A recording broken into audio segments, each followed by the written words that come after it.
तो आज वाली क्लास में हम कल वाले टॉपिक को आगे कंटिन्यू करेंगे। और कल जो बिल्कुल लास्ट में एक क्वेश्चन हम ले रहे थे यहाँ से, एक तो सवाल हमने ये पढ़ा कि फील्ड की डायरेक्शन में पोटेंशियल डिक्रीज करता है कि इंक्रीज करता है? डिक्रीज। मतलब इलेक्ट्रिक फील्ड की डायरेक्शन होती है from high potential to low potential. और कल एक क्वेश्चन में हमने उसको यूज भी किया था, है ना। और दूसरी बात, आपसे एक सवाल पूछा था कि इक्वी पोटेंशियल सरफेसेस के फील्ड लाइन परपेंडिकुलर होती है, उसको इस रिलेशन से हम कैसे एक्सप्लेन करें? हो गया? वो नहीं हुआ। मैंने आपको कल सबसे लास्ट हमने फिनिश वही किया था, एक क्वेश्चन दिया था ये करने के लिए। देखो आधों को तो याद भी नहीं रहा होगा कि ऐसा कोई सवाल दिया था, क्योंकि अपनी आदत नहीं है कि घर जाके एक बार दोबारा एक कॉपी भी खुले, है ना। देखो तो क्या ये रिलेशन समझ आ गया था हमें कि किस तरह से हमने रिलेशन निकाला? dv equal to minus E dot D R, मतलब आ गया इसका समझ। अब मुझे ये प्रूव करना था कि इक्वी पोटेंशियल सरफेस के फील्ड लाइन नॉर्मल होता है। इस रिलेशन से कैसे प्रूव करें? सपोज ये एक इक्विपोटेंशियल सरफेस है, ये मैंने यूं बनाया है, एक इक्विपोटेंशियल सरफेस। मैंने इसी पे, चलो इस ए बी को ही मान लो, ए बी एक इक्विपोटेंशियल सरफेस है, सरफेस का पार्ट है। अगर ए बी इक्विपोटेंशियल सरफेस है तो यहाँ पोटेंशियल V है, तो यहाँ भी कितना होगा? V, क्योंकि हमने बोला कि ए बी क्या है? एक इक्विपोटेंशियल सरफेस, सरफेस का पार्ट। अगर ए बी इक्विपोटेंशियल सरफेस का पार्ट है तो dv कितना हो गया? 0, है ना। dv 0 इसमें रख के देखो, dv आपने 0 रखा तो minus E dot D are कितना हो गया? 0। It mean E dot D are 0 हो गया, मतलब ई का मैग्नीट्यूड इंटू डी आर का मैग्नीट्यूड इंटू कोस थीटा, ये 0 हो गया। ई का मैग्नीट्यूड नॉन जीरो है, फील्ड फैला हुआ है यहाँ पे। डी आर का मैग्नीट्यूड नॉन जीरो, क्योंकि आप चले हो, तीन चीजों का प्रोडक्ट 0 है, ई का मैग्नीट्यूड, डी आर का मैग्नीट्यूड और कोस थीटा का मैग्नीट्यूड, तो ये 0 है। दो नॉन जीरो, तो कोस थीटा कितना हो गया? और कोस थीटा 0 कब होता है? जब थीटा कितना हो? 90 डिग्री। थीटा 90 का मतलब है कि जो ई है ए बी के परपेंडिकुलर है। तो यही तो हमें प्रूव करना था कि जो फील्ड लाइन होती है वो इक्विपोटेंशियल सरफेस के क्या होती है? नॉर्मल। क्या ये समझ आ गया?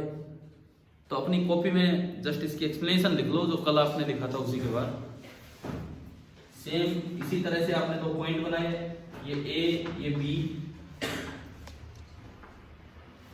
और इसके बाहर लिख देना कि ये इक्विपोटेंशियल सरफेस है। एक ऐसा डायग्राम सा बना लो, ए बी दो पॉइंट आपने बनाए, अलग से इस सरफेस को मेंशन कर देना कि ये एक इक्विपोटेंशियल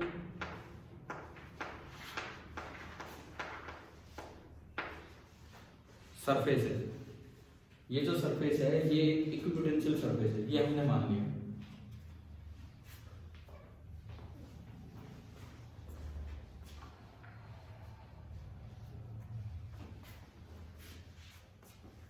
ठीक है। अब अगर ये इक्विपोटेंशियल सरफेस है तो आप लिखेंगे dv बराबर 0।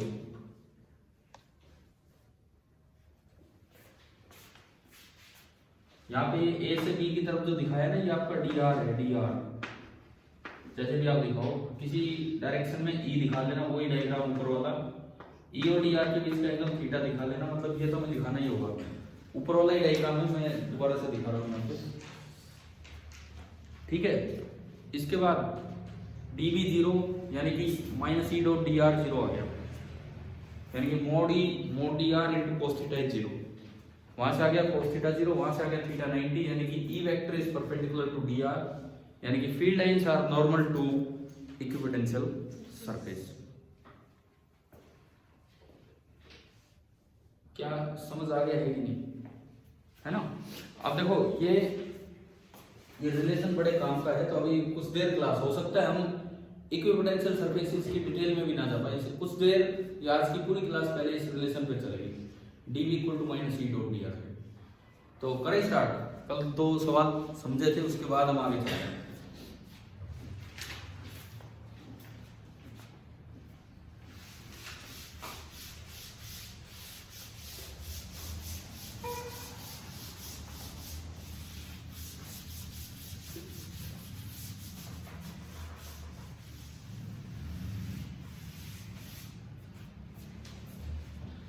मैंने कल भी आपको बोला था कि भाई बोर्ड ने 4 महीने का समय दे दिया, अब अपना टारगेट ही 70 का होना चाहिए पूरा। देखो ये अचीवेबल है आराम से, आपने जिस तरह से फर्स्ट चैप्टर तैयार किया है, आपने वो टेस्ट नहीं दिया, कोई नहीं, आप एक काम कर सकते हो, मैं वही सेम पेपर आपको दे दूं, सेम पेपर, लेकिन यहाँ 3 घंटे बैठा के अपने घर से तैयार करके आओ, क्या लिखना है क्या नहीं, वो सेम पेपर दे दोगे वो? आपने तो दिया था पूरा, लेकिन उन्होंने नहीं दिया। बताओ, या चलो मैं उसमें कुछ बदलाव कर दूंगा, कुछ बदलाव मीन्स दूसरा पेपर बना देंगे उस चैप्टर का, कुछ सवाल वहां से उठा लेंगे, कुछ सवाल अलग कर देंगे। बात ये है ना कि आप पेपर देंगे तब की बात है। बताइए, कल संडे है, हमारे पास फिर समय भी नहीं मिलता संडे के अलावा कभी। अब मैथ का यार, मैथ का तो है ही, कितनी देर का है वो, 1-1.5 घंटे का होगा जो भी है। शाम तो हमारी है, फ्री है शाम, ठीक है। देखो ऐसा है, आपको आप वैसे तो हाँ भर देते हो, हाँ हम 70 का टारगेट रखेंगे, वो 70 का टारगेट कहाँ से अचीव होगा जब हम अपने चैप्टर ढंग से तैयार नहीं कर रहे हैं तो। बताओ एक बार, देखो मैं ये कह रहा हूँ, वो पेपर आपने दे लिया, मैं सेम नहीं ले रहा, मैं दोबारा बना दूंगा अगला पेपर, कुछ सवाल वहां से लिए जाएंगे, कुछ उन पे बेस्ड होंगे, इस तरह से हो सकता है आपको दिखे सेम लेकिन ऑब्जेक्टिव आंसर अलग हो जाए, मतलब थोड़ा बहुत फेर बदल हो। लेकिन उसके लिए मैं कहता हूँ, मैं 3 घंटे का समय दूंगा, आप 2 घंटे में पूरा करें, 1.5 घंटे में आप जब पूरा कर देंगे आप जा सकते हैं, कोई दिक्कत नहीं। वही सेम पैटर्न होगा, 33 क्वेश्चंस इंटरनल चॉइसेस नहीं होंगे, वो हम जानबूझ के खत्म कर रहे हैं। आप अभी से क्यों आदत बना रहे हो कि आपको चॉइस मिले? ठीक है, पेपर में मिलेगी चॉइस तो होता है कि एक्स्ट्रा एडवांटेज रहेगी आपके लिए। अभी हम चैप्टर वाइज जो टेस्ट ले रहे हैं उसमें आप ये मत कीजिए। तो ये मैं इसलिए कर रहा हूँ क्योंकि और दिन आपको समय मिलता नहीं है। दोबारा सेकंड चैप्टर का टेस्ट फिर संडे को ही ले लेंगे हम, शनिवार या संडे, जब भी मतलब आपका जिस दिन आप 3 घंटे दे पाएंगे उस दिन। देखो, अगर सीबीएसई में अच्छा स्कोर करना है तो ये तो करना पड़ेगा, नहीं तो मैं बता रहा हूँ वही 50 के हेरफेर में रह जाएंगे हम। कुछ जो शुरू से इंटेलिजेंट बच्चे स्कोर करते रहे होंगे अपने स्कूल में, वो 60 तक पहुंच जाएंगे। लास्ट 65 है, 65 से ऊपर नहीं जाने वाला फिर काम 70 में से। लेकिन अगर आप 70 में से 70 चाहते हैं तो वही ये करना पड़ेगा। बताओ कल के लिए यार मैं फिर कह रहा हूँ, मैथ का 1.5 घंटे का है, 1.5 घंटे का ही तो है मैथ का ये। और वो आप तैयार, ये उस चैप्टर का है जो आप तैयार कर चुके हैं, ये उस चैप्टर का टेस्ट है जो आप तैयार कर चुके हैं पहले। बहाने हमेशा रहेंगे, है ना, अपने दिमाग में पहले बहाने ही आएंगे। हमें लगेगा कि हाँ ये तरीका इजी है, इजी रास्ते पे तो हम जाना चाहेंगे, तो हमें लग रहा है कि कल मैथ्स का है, हम उसके लिए ही वो रहे। मैं कह रहा हूँ आप मैथ्स का दे लीजिए आराम से, शाम को दे लो फिजिक्स का, मैथ्स का आप दे लीजिए आराम से, जब भी है जैसे भी है, शाम को दे लो फिजिक्स का। यार फर्स्ट चैप्टर का आपने दिया ही नहीं आप लोगों ने टेस्ट, वो क्या था, कोई एक सेक्शन दे रहा है कोई दूसरा सेक्शन दे रहा है, ये सोच के वो क्या टेस्ट था। इसलिए मैं कह रहा हूँ भाई, यहाँ बैठे कितने बच्चों ने नहीं दिया वो वाला टेस्ट, मतलब बिल्कुल ही नहीं दिया, एक भी पार्ट, और बहुत से बच्चों ने 2 सेक्शन अटेम्प्ट किए होंगे ज़्यादा से ज़्यादा, केवल एक स्टूडेंट ने पूरा अटेम्प्ट किया था। कितना स्कोर हुआ था आपका? 48 और एक मैंने वो स्कूल वाला बताया था 52। तो ये दो टॉप स्कोर रहे हैं। ठीक है, चलिए हम अपना काम पहले आगे बढ़ाते हैं। अब ये जो वी और ई में रिलेशन आया है, इसमें एक चीज समझो आप, ये फॉर्मूला कब वैलिड होता है? E is equal to minus dv by dr। Question है, is E equal to minus dv by dr applicable for all the situations?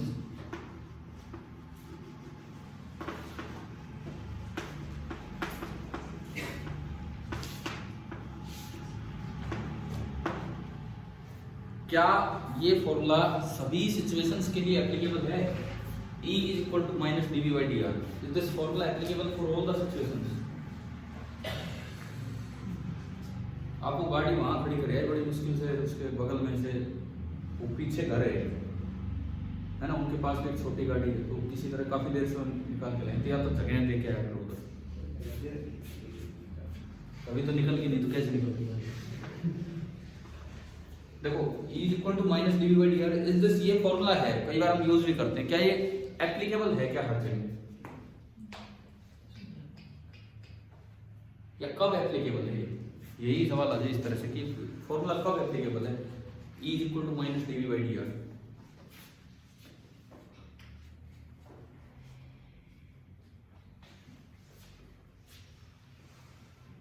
देखो सुनो, अब आपको क्या समझाना होगा। हम जानते हैं, हम ये फॉर्मूला जानते हैं कि dv क्या होता है, dv minus E dot D are, ये होता है dv, है ना। अगर आप इसको खोलते हैं तो dv बना minus E into D R into cos theta. If dr vector and e vector have same directions, अगर dr और e की सेम डायरेक्शन है, जो अभी डायग्राम हमने हटाया, ए भी जो बनाया वो आप e के अलोंग ही बना देते, तो cos थीटा, तो थीटा कितना हो जाता है 0 डिग्री, तो cos 0 डिग्री 1, और अब आपने यहां रखा तो dv बनता कितना minus E into D R. So E is equal to minus D V by D R. आगे यही फॉर्मूला जो ऊपर लिखा है क्वेश्चन में, ये कब एप्लीकेबल है, जब आप जिधर मूव कर रहे हो ए से बी, वो डायरेक्शन वही हो जो कि इलेक्ट्रिक फील्ड की डायरेक्शन, यानी कि this is applicable when dr cap is equal to E cap. जिस डायरेक्शन में इलेक्ट्रिक फील्ड है उसी डायरेक्शन में अगर आप dr वेक्टर ले लें तो आपका ये relation applicable, this is applicable when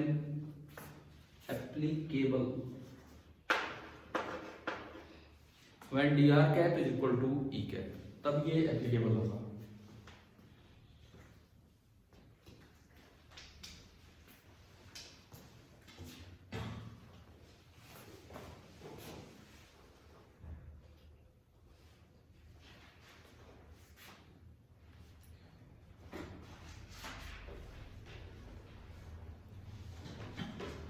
चले आगे बढ़े, ठीक है।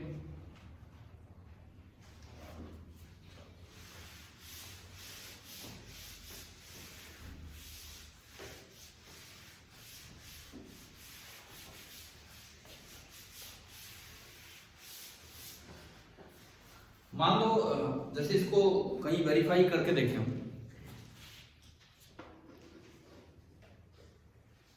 ये एक पॉइंट चार्ज है क्यू, इससे r डिस्टेंस दूर E कितना होता है और किधर होता है, अगर ये पॉजिटिव है तो E आगे होता है, और कितना होता है 1/4 pi epsilon naught q by r square. ये है E as a function of r, this is E as a function of r, और मुझे निकालना हो V as a function of r कोई दूसरा फंक्शन, इस फॉर्मूले से, इस फॉर्मूले की मदद से। तो देखो आपको E की डायरेक्शन नजर आ ही रही है, E की जो डायरेक्शन वो तो हमें नजर आ ही रही है ना। इसी डायरेक्शन में आप दो पॉइंट ले लो, ये पॉइंट A और ये पॉइंट B, और आप इसी डायरेक्शन में थोड़ा आगे बढ़ जाओ और इसको हम क्या बोलेंगे dr। अब बताओ क्या दोनों सेम डायरेक्शन में हो गए E और dr, है ना।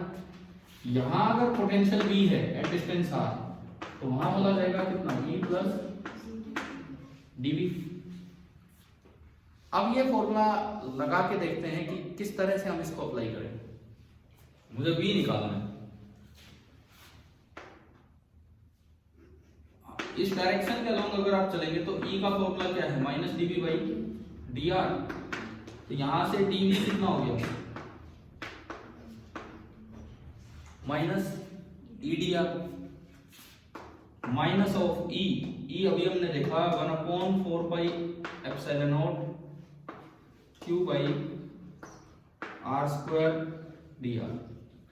जो कांस्टेंट्स है वो बाहर आ गए, तो जो dv आपका आया, इंटीग्रेशन अगर लगा दिया तो यहां भी इंटीग्रेशन लगेगा, ठीक है।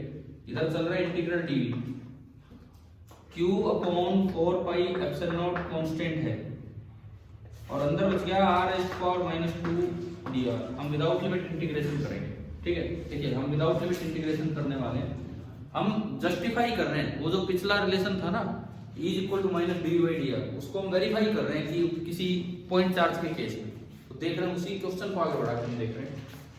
तो देखो हम कैसे वेरीफाई करेंगे, ये देखिए आप यहाँ पे r की पावर माइनस 2 का इंटीग्रल डीवी हो गया v, r की पावर माइनस 2 का इंटीग्रेशन क्या होगा माइनस 2, एक माइनस बाहर लगाओ इसका फॉर्मूला का, r की पावर माइनस 1 अपॉन माइनस 1, ठीक है। माइनस 1 से माइनस 1 बाहर वाला कैंसिल हो जाएगा, समझ रहे हो ना ध्यान से, बचेगा ओनली r की पावर माइनस 1, यानी कि r की पावर माइनस 1 कितना होता है। आप बताओ क्या इंटीग्रेशन समझ आ गया क्या, कैसे किया है। लेकिन ये विदाउट लिमिट इंटीग्रेशन है तो साथ में आपको क्या ऐड करना चाहिए, कांस्टेंट ऑफ इंटीग्रेशन। पता है ये पता है हमें कि जब भी कभी लिमिट के साथ इंटीग्रेशन करें तो कोई दिक्कत नहीं, विदाउट लिमिट इंटीग्रेशन करते हैं इंडेफिनेट इंटीग्रेशन, तो आपको एक कांस्टेंट ऑफ इंटीग्रेशन उसमें ऐड करना पड़ता है। आइए बात समझ में आता है, ठीक है। उसके बाद देखो ये आपने कांस्टेंट ऑफ इंटीग्रेशन c यहाँ पे ऐड किया,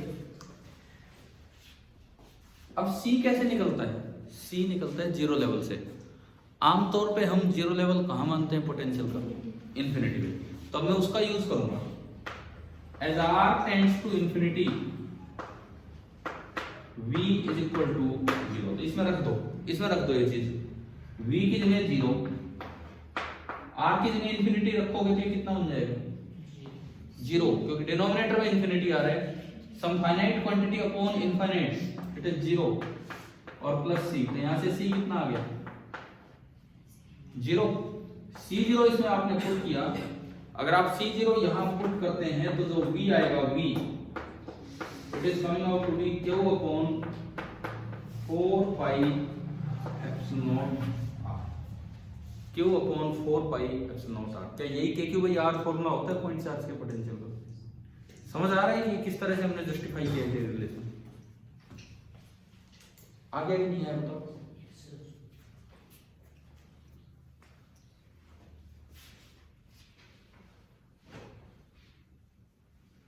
कोई डाउट इसमें किसी को नहीं। तो एक सोल्ड एग्जांपल है, पता नहीं पीछे हमने डिस्कस किया कि नहीं, वो इलेक्ट्रिक पोटेंशियल एनर्जी के बाद है, वो electric potential energy of two charges वाला जो टॉपिक है ना इन एक्सटर्नल फील्ड, उसका जिसमें 3 पार्ट है, नहीं करवाएगा ना, हाँ उस पे आते हैं। पेज नंबर बताना, क्वेश्चन कौन से पेज पे है, 66, पेज नंबर 66 पे जो सोल्ड एग्जांपल है उसका आखिरी पार्ट देख रहे हैं हम।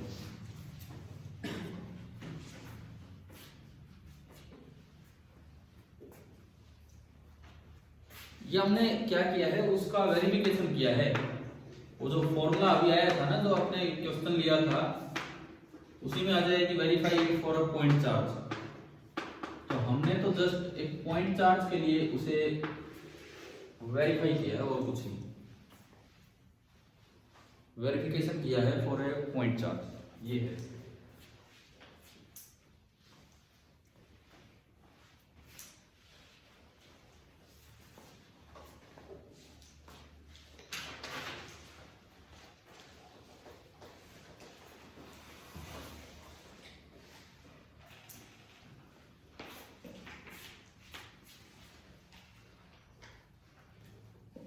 चले आगे बढ़े इसके बाद।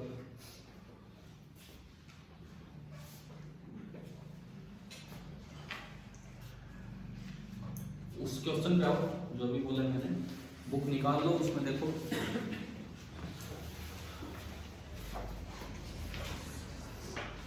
एग्जाम्पल कौन सा है वो एनसीईआरटी का, एग्जाम्पल नंबर 2.5 पे हम हैं।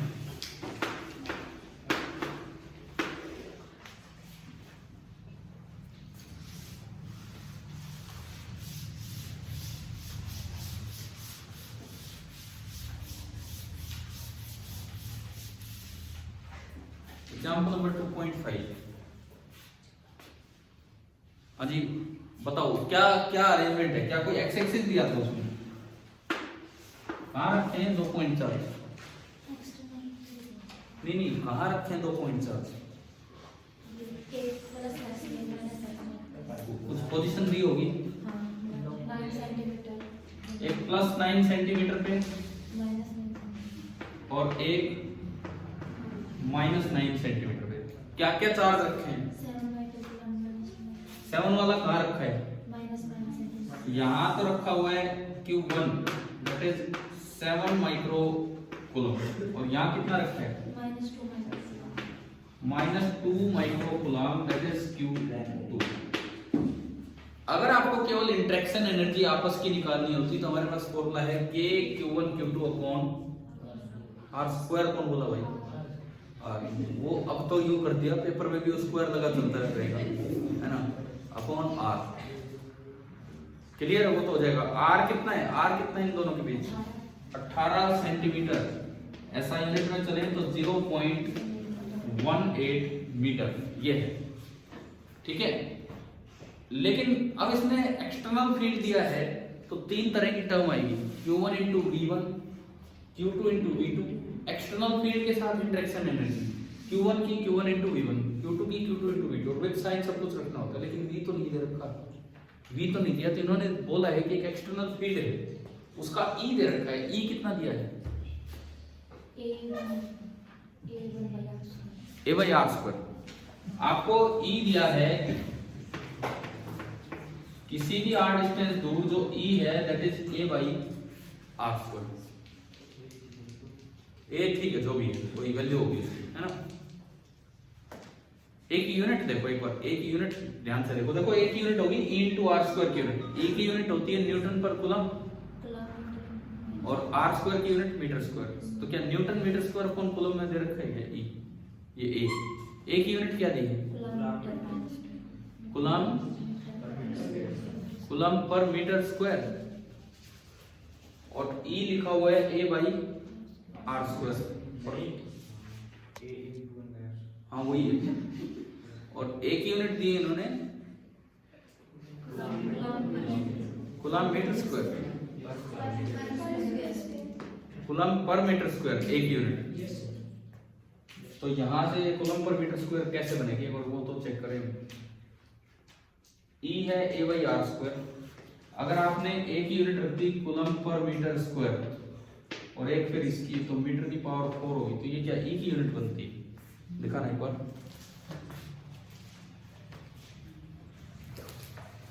इस सवाल में A दिया है 9 into 10⁵ coulomb per metre square.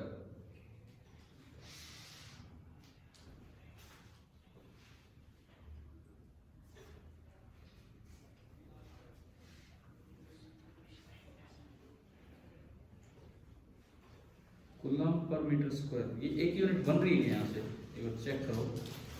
देखो A बन रहा है E into R square, A बन रहा है E into R square. E होता है न्यूटन पर कूलम और आर स्क्वायर क्या होगा? Metre square. इन्होंने A दे दिया कूलम पर मीटर स्क्वायर में, इससे तो ये यूनिट जस्टिफाई नहीं हो रही, ठीक है। जो A की जो यूनिट होगी ना, यहाँ पे A की जो यूनिट होगी, ऐसा यूनिट जो A की होगी वो क्या होगी? सुनिए, A बराबर क्या होना चाहिए? E इंटू आर स्क्वायर होना चाहिए। यानी कि अगर मैं A की यूनिट पुट करूं तो E बनना चाहिए, बात ये है। तो A की जो यूनिट बननी चाहिए वो बननी चाहिए न्यूटन बाई कूलम और into metre square. Metre square से मीटर स्क्वायर कैंसिल होगा और फिर ये किस में बनेगा? न्यूटन पर कूलम में। इसीलिए मैंने यूनिट पूछा है, तो यूनिट क्या होनी चाहिए वहां पे, ठीक है। अब अगर ये कूलम पर मीटर स्क्वायर होता तो बात अलग थी, लेकिन ये ऐसा नजर आ नहीं रहा है कहीं। ये एक यूनिट बनेगी न्यूटन मीटर स्क्वायर पर कूलम, ये एक यूनिट है वहां पे, ठीक है। अब सुनो आगे, E दे दिया, वहां से V निकालना पड़ेगा, बिकॉज मुझे तो इंटरेक्शन एनर्जी चाहिए। तो इसकी interaction energy with external field होगी Q1 इंटू V1, जो यहाँ का V है, उसकी होगी Q2 इंटू V2। अब वो कैसे निकाले, V कैसे निकाले हम? E से V निकालना है तो आप अपने आप ये एज्यूम किया करो कि आप उसी डायरेक्शन में बढ़ रहे हो जिधर E है, ठीक है, रेडियली आउटवर्ड जैसे भी। और सीधा ऐसे केस में अगर E as a function of R दे रखा हो तो ई को लिख लिया कीजिए minus D V by D R, और यहाँ से वही डी वी निकाला, इंटीग्रेट किया, प्लस सी लगाया, और लास्ट में अज्यूम कर दिया करो कि अगर आर टेंड्स टू इन्फिनिटी हो तो वी कितना होगा, 0। उसमें रखोगे वो सी शायद 0 ही बनेगा, है ना।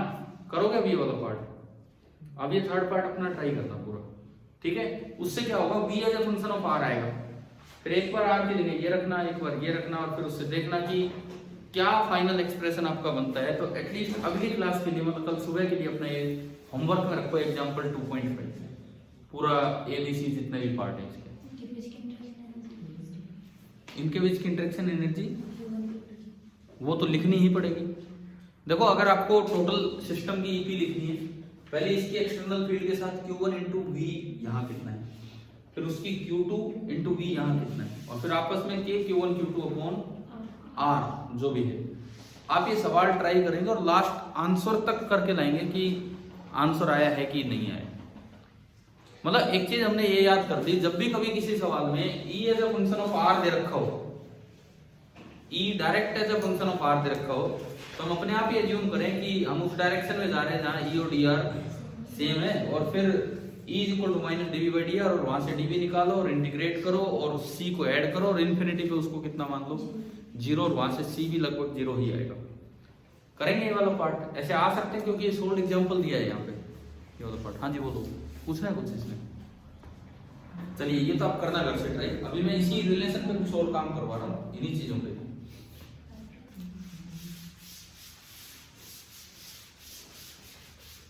ये तो हमने देखा कि अगर E as a function of R दिया हो तो V कैसे निकालना है। कई बार सवाल में क्या होता है, E as a function of XYZ दिया होता है, ये पोजीशन है XYZ, तो यहाँ पे E इतना है, तो वहां पे V हम कैसे निकालते ना। जब E से V निकालो तो इंटीग्रेशन करना पड़ेगा, डिफरेंशिएशन कहाँ से आ गया। मैं कह रहा हूँ E दिया है, मुझे V निकालना है, E से V निकालना है तो मुझे तो इंटीग्रेशन पे ही जाना पड़ेगा, डिफरेंशिएशन का तो कोई मतलब ही नहीं।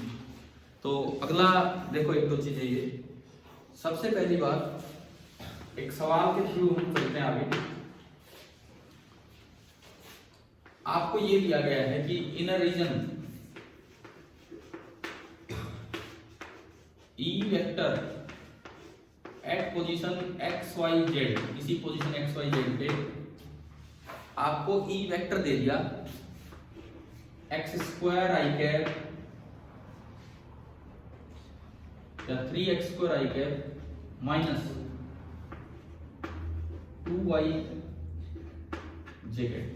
z पे वो डिपेंड नहीं कर रहा है, ये इस तरह से हमें बोल दिया गया है भाई, ये किसी जगह E इतना दे दिया गया है, find V at origin if आपको कोई एक रैंडम सिचुएशन दे दी 2 - 1 1,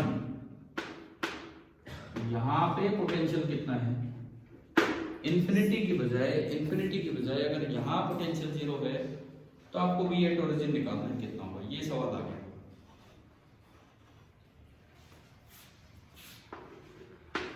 अब देखो तरीका सुनो, किस तरह हमें जाना चाहिए वो सुनिए। सबसे पहले आप E लिख लीजिए, तो पॉइंट मत पुट कर देना उसमें शुरू में ही, जब तक V as a function of XYZ ना आ जाए तब तक ये पॉइंट्स का यूज नहीं करना है। पहले V लाना है as a function of XYZ। तो उसके लिए मैंने क्या किया, E डायरेक्ट लिखा 3x² i cap minus 2y j cap. अब लिखा करो dr, और देखो आप एक आदत ही बना लो कि कुछ हो k कैप तक लिख दिया करो 0 k कैप। dr को हमेशा लिख देना है dx i cap plus dy j cap plus dz k cap. फिर आपको यहां से निकाल लेना है E dot dr। Dot product करना आता है, i को i से, j को j से, k को k से, है ना। तो E डॉट dr कितना आएगा, 3x² dx minus 2y dy। फिर यहां से लिख लेना है dv। dv इसका नेगेटिव होता है, dv is negative of e dot dr, तो हमने एक माइनस लगा दिया, minus 3x² dx and plus 2y dy। और अब लास्ट में इंटीग्रेशन कर देना विदाउट लिमिट। तो आखिरी स्टेप जब आप इंटीग्रेशन करेंगे तो dv का इंटीग्रेशन तो v, ये बोलो जी इंटीग्रेशन आसान ही इंटीग्रेशन है। माइनस 3 तो बाहर आया, x² का इंटीग्रेशन क्या होगा, x³ बाई 3 से 3 कैंसिल, और ये हो गया माइनस x³। इसका इंटीग्रेशन क्या होगा, y² बाई 2 से 2 कैंसिल, तो प्लस, और साथ में क्या ऐड करना पड़ेगा, c, that is the constant of integration. अब c की वैल्यू कैसे आएगी, इन्फिनिटी नहीं। अब सवाल में आपको अलग से दिया गया है भाई, जीरो लेवल तो मर्जी की बात है, वैसे तो इन्फिनिटी पे ले लेते अगर नहीं दिया होता, लेकिन अभी तो इन्होंने मेंशन कर रखे हैं ना, ठीक है। तो अब आप इसका यूज करेंगे इन इक्वेशन 1। इक्वेशन 1 में इसका यूज किया तो पोटेंशियल रख दो 0, x की जगह 2 का क्यूब कितना 8 माइनस का 8, y की जगह -1 का स्क्वायर कितना होगा +1, तो बाहर प्लस है, कभी -1 लगा देना, बाहर प्लस है, ठीक है। और साथ में c है, z का वो यूज है, -7 हो गया, तो यहां से c कितना आया प्लस का 7, c आ गया प्लस का 7, आपने पुट किया इक्वेशन 1 में, तो जो v आया v वो आया -x³ प्लस y² और प्लस 7 वोल्ट। अब देखो कहां आपको पोटेंशियल निकालना है, एक बार c लाने के बाद कहां आपको पोटेंशियल निकालना है, ओरिजिन पे, तो v एट द ओरिजिन के लिए x y z जहां भी उनको 0 0 रख दो,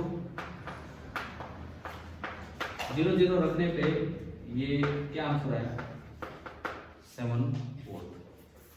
तो अगर v निकालना हो और e दे रखा हो as a function of x y z, तो ऐसे लिख किया जाता है। क्या ये समझ आ गया,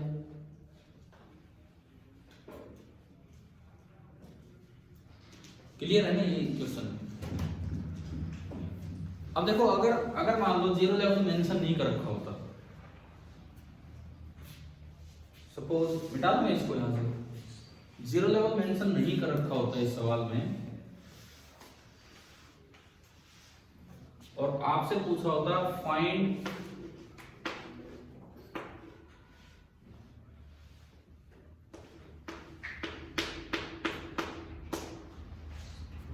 यही दिखा था मैंने अभी वो पॉइंट, जीरो कहां दिया था अभी आपने नोट किया तो इसी पे दिया था ना, लेकिन जीरो लेवल ना देकर ये पूछ रहे होते कि फाइंड दिस, बस ये मुझे नहीं पता जीरो लेवल कहां है,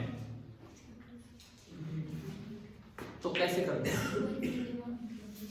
अब जीरो पे जाने की ही जरूरत नहीं पड़ती, because potential difference between two points never depends on the choice of zero level. Absolute value depend करती है, डिफरेंस डिपेंड नहीं करता है। तो आपके पास इक्वेशन नंबर 1 आ गई, उसके बाद आपको इन पे जाने की ही जरूरत नहीं, उसके बाद आपको इन पे बिल्कुल जाने की जरूरत नहीं है। आपको क्या करना होगा, देखिए v एट ओरिजिन लिखो, कितना है भाई इसमें रखने पे 7 कहां है इसमें भाई, 7 है, c v एट ओरिजिन कितना आ गया c आ गया। फिर आप लिखो v एट 2 -1 1, x की जगह मैंने 2 रखा -8, y की जगह -1 रखा स्क्वायर होके 1 -8 + 1 -7 प्लस c।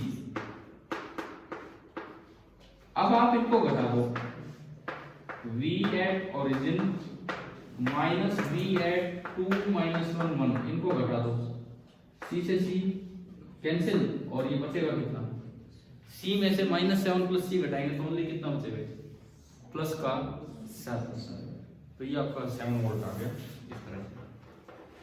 मतलब तरीका अलग है करने का, सी निकालना नहीं है, डिफरेंस आना हो तो ऐसे हो जाएगा।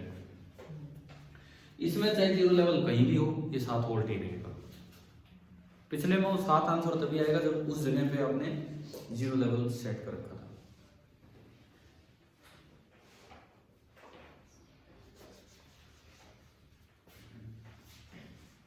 अभी बताओ, अगर v as a function of X Y Z ना e as a function of X Y Z दिया हो तो v कैसे निकालना है? क्या क्लियर हुआ? आ गया हो जब तो आप डायरेक्टली कर सकते हो, लेकिन as a function of X Y Z दिया हो तो डायरेक्टली नहीं कर सकते हैं। ठीक है, चले हम आगे।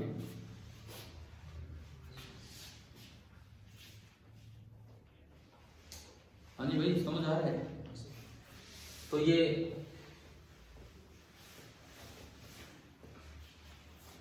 अगला सवाल आप करेंगे, बिल्कुल मैं सेम दे रहा हूं, थोड़ा एक्सप्रेशन चेंज किया है।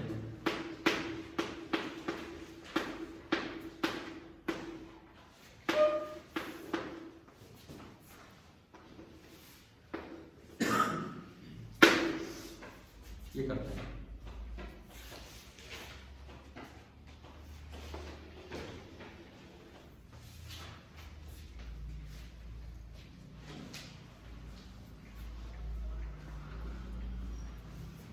कीजिए करेंगे।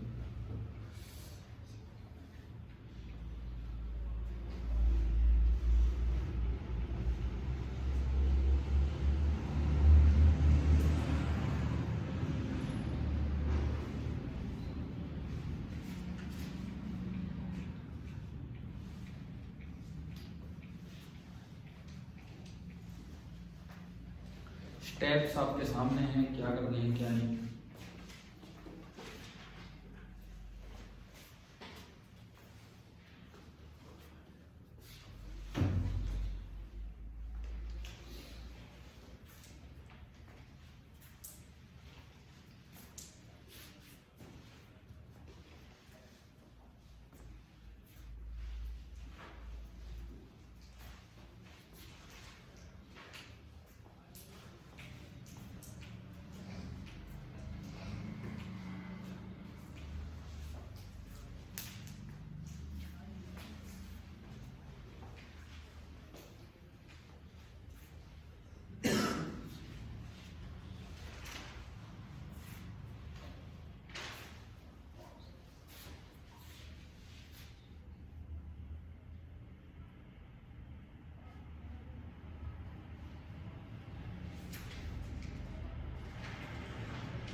अगर मैं यहाँ जस्ट जो चेंजेज है वो मेंशन करूं तो ये चेंज है कि ये लिखा है वाई आई कैप प्लस एक्स जे कैप और प्लस 0 के कैप, ये सेम है ना। ये तो दिमाग में आना चाहिए कि ई डॉट डी आर करना है, तो यहाँ तो आया Y D x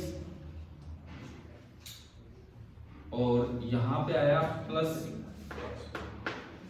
x D Y, तो डीवी हो गया इसका नेगेटिव, तो minus Y D X and minus X D Y. तो बात यह है कि यहां से v निकालना है,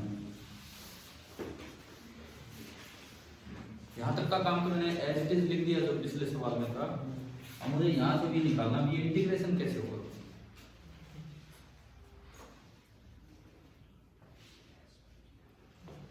भाई देखो, पहला इंटीग्रेशन बनेगा इंटीग्रल वाई डी एक्स, अब है वो x के रिस्पेक्ट में और अंदर x का फंक्शन नहीं है और अंदर कोई कांस्टेंट भी नहीं कि मैं बाहर निकालूं, वो अपने आप में एक अलग वेरिएबल है भाई, तो ये इंटीग्रेशन में कैसे सोल्व करूं? ऐसे में मुझे y और x के बीच का रिलेशन पता होना चाहिए, समझ में? मान लो यूं दिया जाए कि आप जिस पाथ पे मूव कर रहे हो वो है y equal to X square path, कोई पैराबोलिक पाथ, तो जब आप ये वाला इंटीग्रेशन सोल्व करें तो y की जगह क्या करते हैं एक्स स्क्वायर, और जब ये वाला इंटीग्रेशन सोल्व करें तो एक्स कितने अंडर रूट वाई हो जाएगा सोल्व।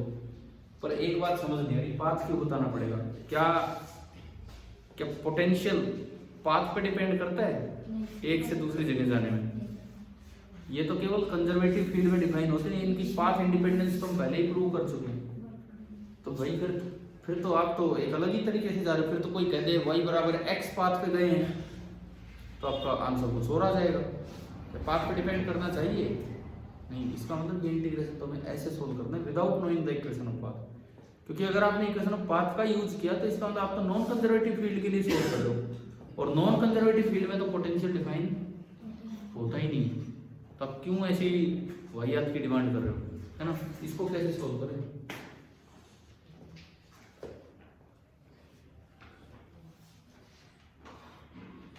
तभी कितने बच्चे नॉन मेडिकल के स्टूडेंट्स हैं, लेकिन मुझे लगता है मैथ्स में ये वाले इंटीग्रेशन वहाँ भी नहीं सिखाए जाते, आते ही नहीं, क्योंकि ये तो फिजिक्स में जरूरत पड़ती है। वैसे मैथ्स का बहुत अच्छा यूज होता है फिजिक्स में, लेकिन जिस मैथ्स का यूज होता है वो 12वीं तक सिखाते ही नहीं। हम अभी थोड़ी देर में ग्रेडियंट का यूज करेंगे, वो कहीं नहीं सिखाया जाता है ना? तो काफ़ी चीज़ें हैं इस तरह की। देखो अब तरीका सुनो, ऐसे में ना आपको अलग अलग इंटीग्रेशन नहीं करना है, आपको जस्ट 2 मिनट रुकना है, ये सोचना है कि मुझे इक्वेशन ऑफ पाथ तो लेनी ही नहीं है।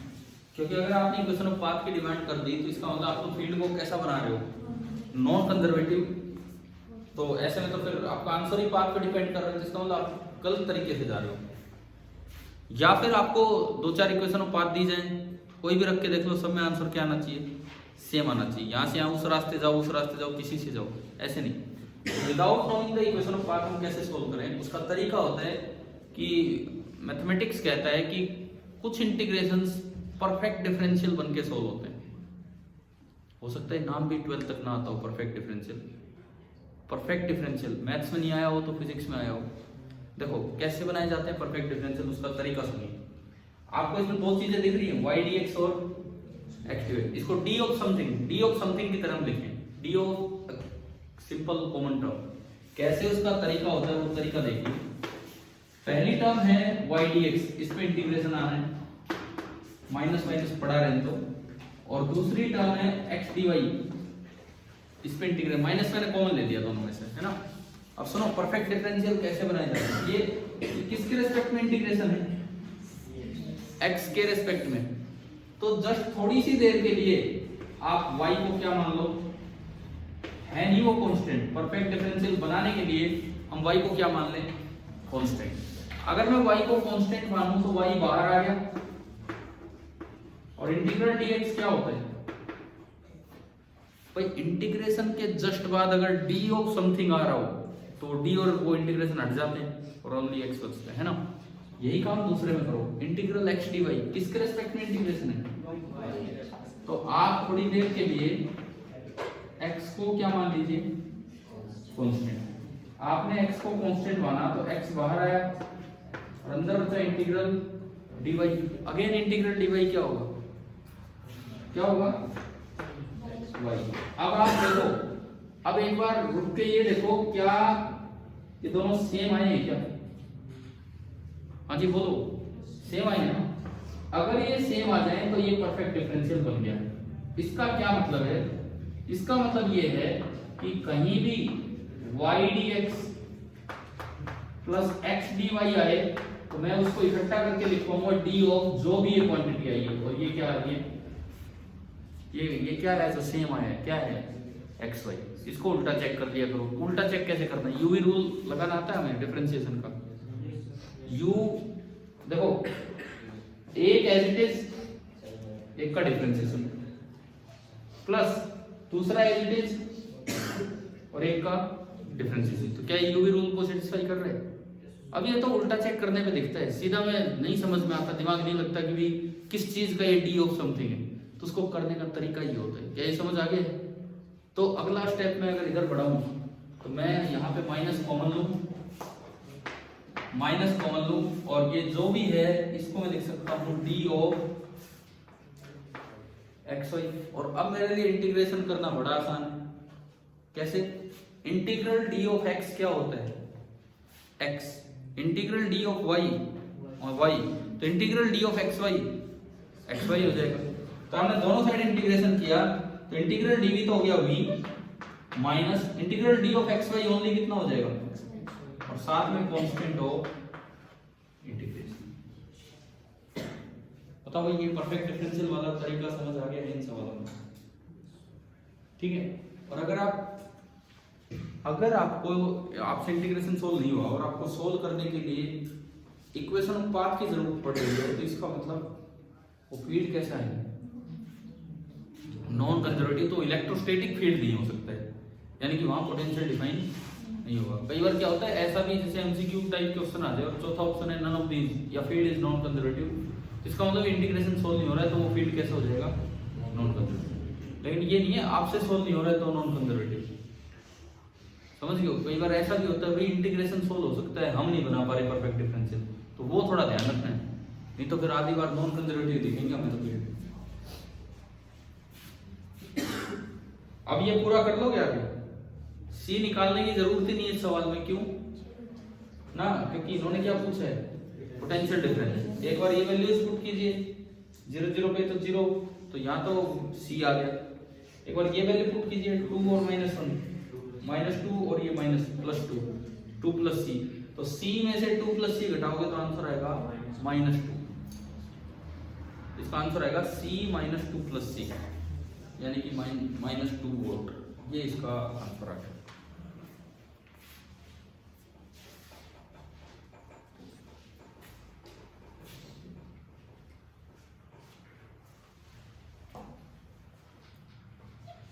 बताओ ये तरीका समझ आया कैसे सोल्व करने होते हैं?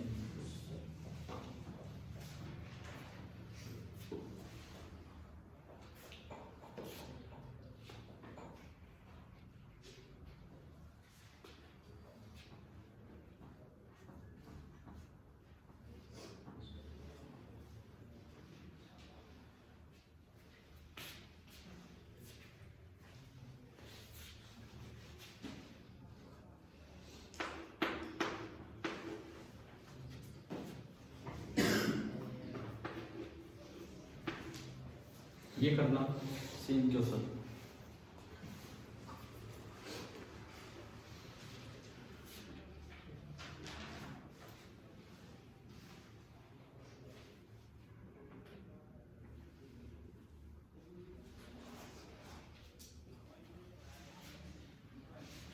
यही पूछ लिया, पॉइंट्स भी मैं चेंज नहीं कर रहा हूँ, सी निकालने की जरूरत भी नहीं पड़ेगी।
फिर से लगभग वैसे ही बन रहा है क्या?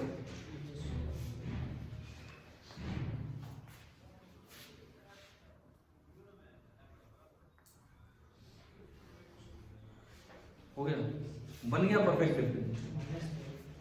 पता नहीं जो आएगा वो देखते हैं। ये y की जगह तो है 2xy, x की जगह है x स्क्वायर और ये 0, ये फिर से हमने हटाया, ये बनेगा 2xy और ये x स्क्वायर, तो d भी इसका नेगेटिव हो जाएगा, -2xy और -x स्क्वायर। फिर हम यहाँ आके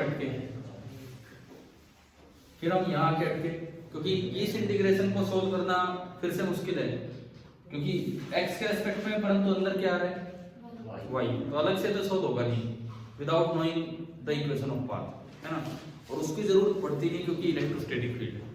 तो वापस वहां चलें, पहली टर्म उठाएं 2xy dx, 2xy dx देखो ये है, और इसमें हम y को मानेंगे कांस्टेंट, तो 2y बाहर आया, 2y बाहर आया और अंदर क्या बचा x dx, और x dx का इंटीग्रेशन क्या होता है x स्क्वायर बाई 2, तो 2 से 2 कटेगा तो ओनली कितना बचेगा y इंटू एक्स स्क्वायर। समझ आ रहा है क्या? फिर आप दूसरे पे जाओगे तो x square dy, x square बाहर आया और इंटीग्रल dy हो जाए x स्क्वायर, क्या सेम आगे आ गया ना, तो इसका मतलब ये जो भी आपका एक्सप्रेशन है माइनस कॉमन लेने के बाद जो बचेगा 2xy dx plus x square dy is equal to d of x square y। समझ आया? d of x square y आपने यहाँ इकट्ठा किया तो माइनस बाहर लिया और ये बन गया d of x square y, दोनों साइड इंटीग्रेशन किया तो v बराबर minus of x square y and plus some c। कहीं जीरो लेवल दिया होता तो मैं c निकाल देता, डिफरेंस निकालने तो c निकालने की जरूरत ही नहीं। तब अगर आप ओरिजिन पे देखते हो तो ये वैल्यू तो ओनली आ गई c माइनस, यहाँ देखो x की जगह 2 का स्क्वायर 4 इंटू -1 -4 के बाहर -1 है तो +4, 4 प्लस e घटाएंगे तो आंसर आएगा -4 वोल्ट। यही आया था आपका आंसर। तो क्या हमें ये वाले इंटीग्रेशन भी सोल्व करने आ गए? अक्सर बहुत से बच्चों को ये नहीं आता, मैं बताता हूँ उसका रीजन क्या है। वो सोचते हैं कि ये तो तुक्के की बात है कि भाई दिमाग में बैठ जाएगा। देखो अक्सर जो बच्चे करके जाते हैं ना, क्या करके जाते हैं सुनिए, यहाँ क्या अटक गए, यहाँ क्या अटक गए, फिर वो थोड़ा आंसर या सोल्यूशन से आइडिया लेंगे कि हाँ यार इसको तो ना ये लिखा जा सकता है, डायरेक्ट मिलेगा सोल्यूशन, कहीं मिलेगा तो कि इसको लिख दो d of x square y, और वो उल्टा जज करते हैं। फिर उनकी समझ आ जाता है हाँ ये तो लिखा जा सकता था। कैसे उल्टा कैसे जज करें? देखो एक बार y बाहर निकाला, x स्क्वायर का डिफरेंशिएशन कितना होगा 2x। एक बार मैंने y को कांस्टेंट माना, x के लिए डिफरेंशिएशन किया तो y बाहर निकाला और x स्क्वायर का 2x into dx, 2x into dx ये हो गया। फिर एक बार मैंने x स्क्वायर को बाहर निकाला और ओनली y का dy बचा, तो x स्क्वायर बाहर निकाला और ओनली क्या बचेगा dy। तो वो उल्टा जज करते रहते हैं और हाँ जस्टिफाई हो जाते हैं कि भाई सेटिस्फाई हो जाते हैं कि हाँ इसको ये लिखा जा सकता था।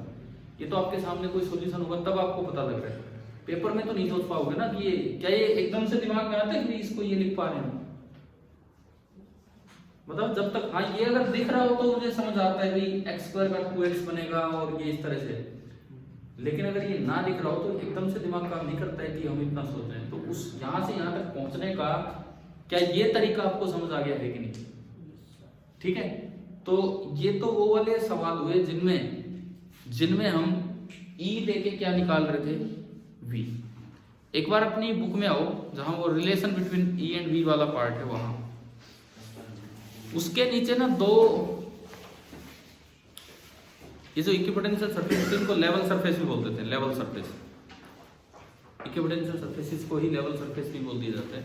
उसके नीचे दो स्टेटमेंट्स होंगी, कहाँ पे, जहाँ relation between field and potential है, उसके लास्ट में दो स्टेटमेंट्स हैं। हम एक बार वो दोनों स्टेटमेंट्स देखते हैं क्या है। देखो पहली स्टेटमेंट पेज नंबर 61 है एनसीईआरटी का, पहली statement, electric field is in the direction in which the potential decreases steepest.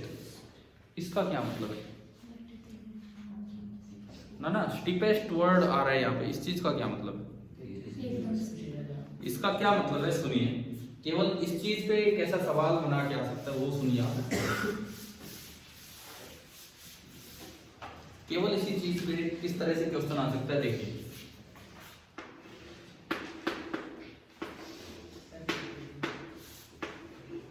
ये ओरिजिन है, आपको ओरिजिन पे पोटेंशियल दे दिया 5 वोल्ट, ओरिजिन पे पोटेंशियल दे दिया 5 वोल्ट। मैंने 1 सेंटीमीटर का एक सर्कल बनाया ओरिजिन को सेंटर मानते हुए,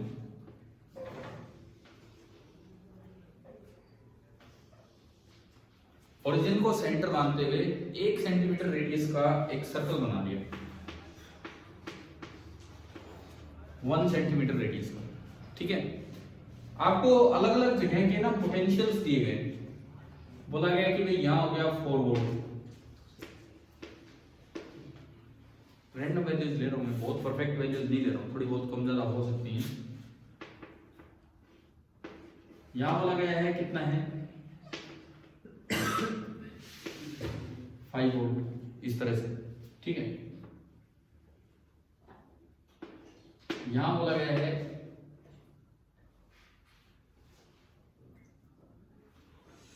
एक मिनट,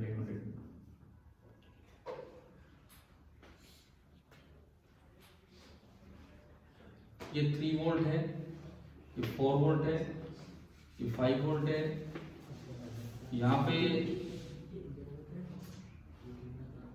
फिर से दिया गया मुझे 4 वोल्ट, इस तरह का, ठीक है।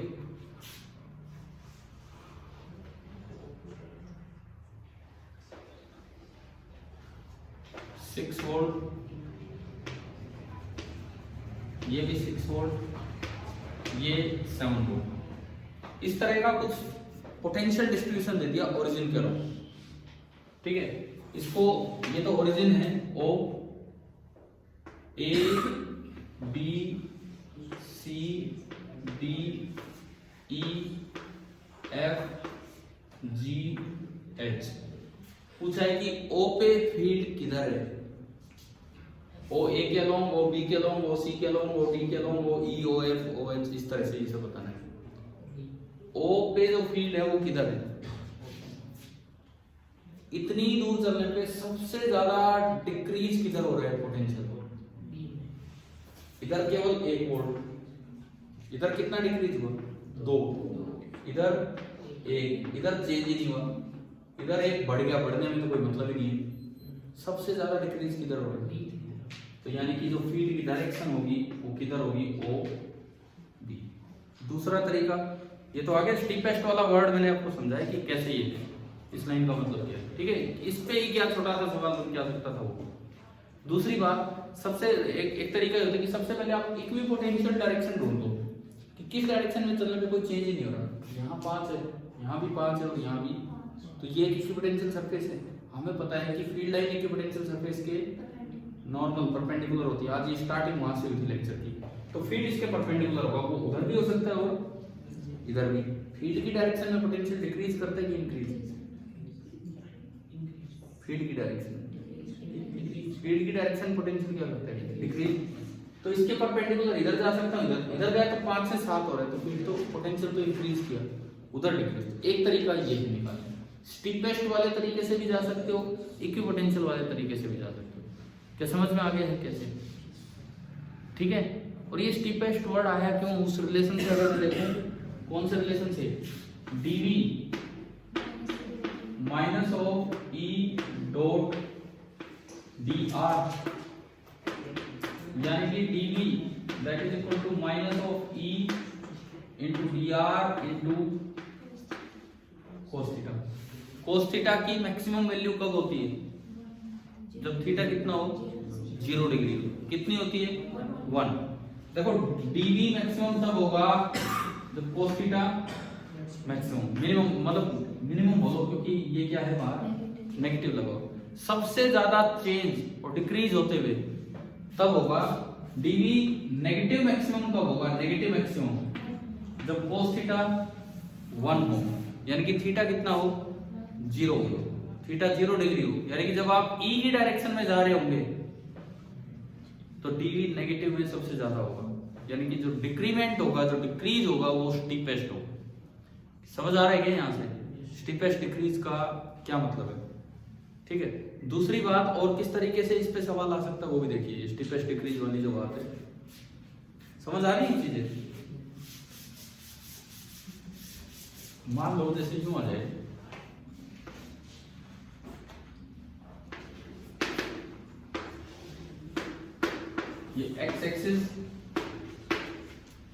ये y एक्सिस है। आपको कुछ इक्विपोटेंशियल सरफेसेस दिखाई गई,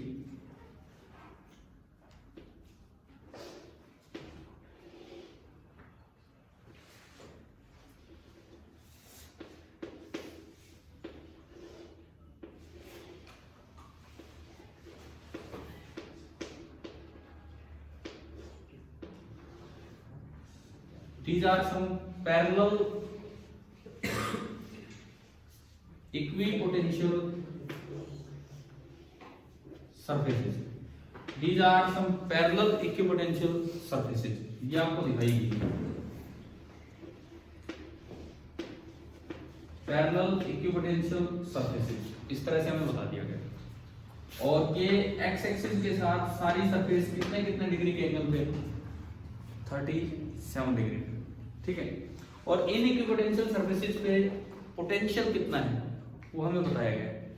बोला गया है कि ये जो लाइन है ये है 0 वोल्ट पे, ये लाइन है -1 वोल्ट पे, ये लाइन है 1 वोल्ट पे, ये हमें दिया गया है। ये तीन जो इक्विपोटेंशियल सरफेस हैं इस तरह से दी गई, ठीक है। आपको बताना है ओरिजिन पे जो फील्ड है, ये क्वेश्चन की तरह लिख लो, मैं वर्ड्स लिखवा देता हूँ, डायग्राम बना देता हूँ।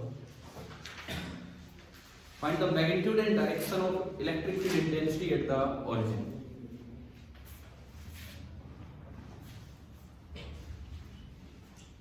Find the magnitude and direction of electric field intensity at the origin. चलिए ऐसा है, ये आप ले जाइए होमवर्क के लिए, क्योंकि टाइम हो रहा है, आप लोग लेट होंगे, है ना। कल सुबह मिलते हैं। और ये जो सेकंड पॉइंट है वो कल सुबह ही पढ़ेंगे, फर्स्ट पॉइंट अभी पढ़ा है। और फिर एक और काम करेंगे, अभी हमने आज की क्लास में निकाला है ई दे रखा था, उससे क्या निकाले वी। अब अगर वी दे रखा उससे ई कैसे निकालते हैं वो, एंड देन हम चलेंगे इक्विपोटेंशियल सरफेसेस का जो ये यहाँ पे बुक बन गया हुई है, मतलब और मैंने आपको पढ़ा दिया है या नहीं पढ़ा है, इलेक्ट्रोस्टैटिक्स ऑफ कंडक्टर नहीं पढ़ा है ना। तो देखते हैं कल ही वो काम भी हम लेके चलेंगे। और 7 बजे, ठीक है, हमारी क्लास लेंगे 7 से 8 बजे, और ये पोटेंशियल वाला पार्ट ही हम उसमें कवर कर रहे होंगे साथ साथ, ठीक है।